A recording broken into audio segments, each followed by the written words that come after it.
Here with WC General Manager Reed Harris, another card coming to Sacramento, the first WC card of 2010. What can fans expect from watching tomorrow night? I think for 2010, this is going to be a marquee fight for us. We've got Varner versus Henderson. Both those guys look really good at the weigh-ins. I think they're both going to go out there and scrap. And then Assunção versus Faber. You know, this is Faber's hometown. He's trying to get that belt back. He's trying to get on that path to get that belt back. So I think that's going to be a war as well. And then we got 10 fights altogether.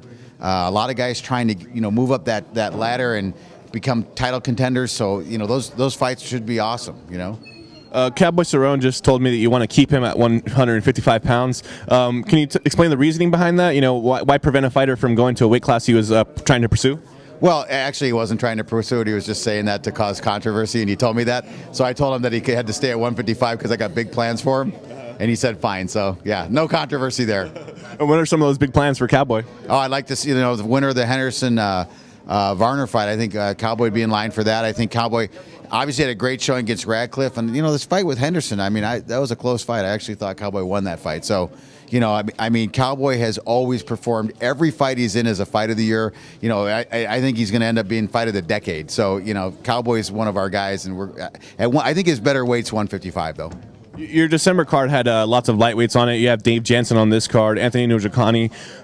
Who are some of the other contenders at 155 pounds emerging in the WC?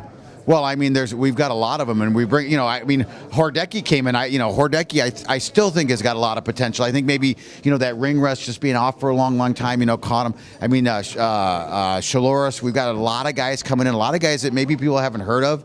But listen, BJ Penn at some point nobody had heard of either, and I think that in the next year we're going to start to develop that, and I think that we'll have some new stars by the end of 2010.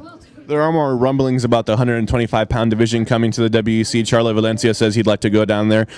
Can we expect a timeline on that in 2010? Well, initially we were going to try to do it at the beginning of the year, but what we're trying to do, though, is we want to keep all our guys busy. That's the key with a promotion and keeping your fighters fighting. And a lot of these guys want to fight 3-4 times a year. A couple guys are okay with maybe 2 or 3 times a year. So we talk to our fighters, we figure out how often they want to fight, and then what we did is we kind of laid that out. In the first half of 2010, we're going to be busy keeping our guys in the divisions we have, 35, 45, and 55 busy. Once we get through that, and we're almost caught up, then I think we're going to start looking at forming the 125. The whole thing for us is keeping our fighters busy and keeping them at a level of competition that they feel comfortable with.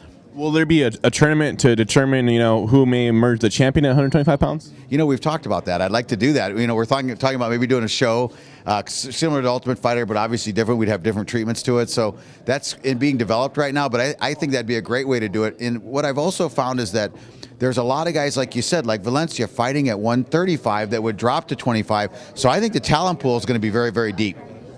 Not to give away any fights you may be working on right now, but what are some fights you think would be good for the WC in this upcoming year? Well, I think a lot of people want to see Jose Aldo, and depending on who wins tomorrow night, I think that would be a fight we'd want to see. I think that people want to see Jamie Varner fight Donald Cerrone, regardless of what happens tomorrow night, because a lot of times in the promotion business, you'll see that guys, kind of pretend don't like each other, but this is for real. These guys really don't like each other. And that always makes for a great fight, whether it's in the street or in the cage.